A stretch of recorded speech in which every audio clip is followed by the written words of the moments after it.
We're ready to look at light behaving as a particle, which is maybe the way that you have not yet dealt with things like light. I think dealing with it as a wave is far more common.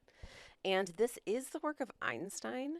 And he said that light consists of discrete energy packets, and he called them quanta, but we now call them photons.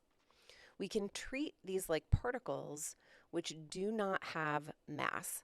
I have this underlined. If I could re-underline it, highlight it even more, I would. This is super important because we will have some equations later that do wavelength for things with mass.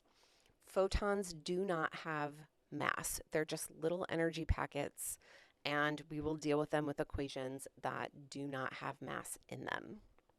So each photon has an energy that's related to the wavelength or the frequency of light.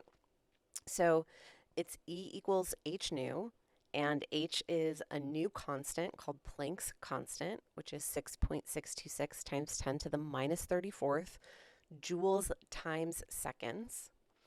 And then if you take that and multiply by a frequency, which is 1 over seconds, you'll have an energy in joules, which is good. Joules is an energy unit.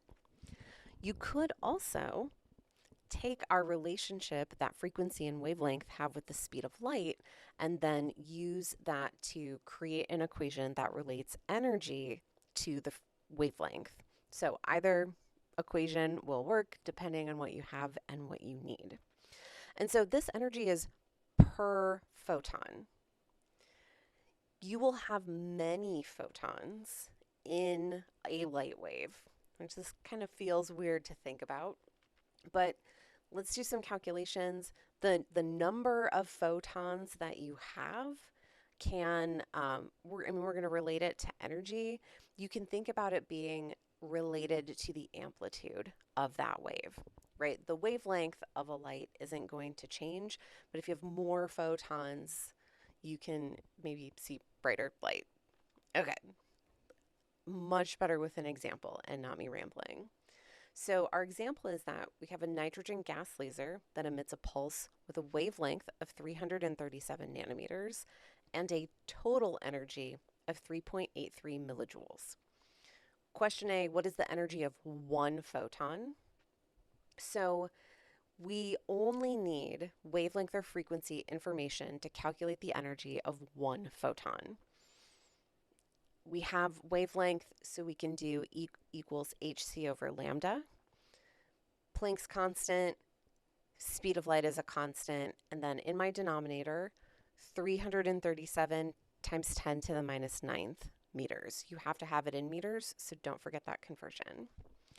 This gives 5.899 times 10 to the minus 19th joules, which is really small. And so keep that in mind.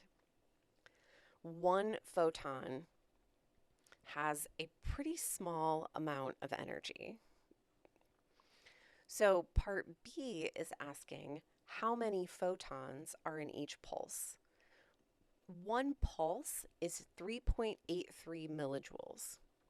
So a millijoule, that's 10 to the minus third. That's a lot of photons. If one photon is 10 to the minus 19, we need quite a lot of them to have that much energy. So I think a really good way to set this up is like a unit conversion, because the way that we have asked this question in part A, the answer as it's given, that's 5.899 times 10 to the minus 19th joules per photon.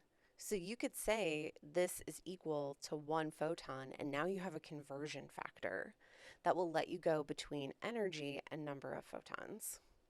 And so that's what I have set up. Now, we either need to take our joules per photon and convert it to millijoules, or take the millijoules and convert it to joules. I guess technically with the way that this equation is set up, you could do either. So I have 3.83 millijoules. Then I have my millijoules to joules conversion. And then I have, for every one photon, you get 5.899 times 10 to the minus 19th joules. And so this will cancel out joules and leave me with number of photons. So this would be 6.49 times 10 to the 15th photons.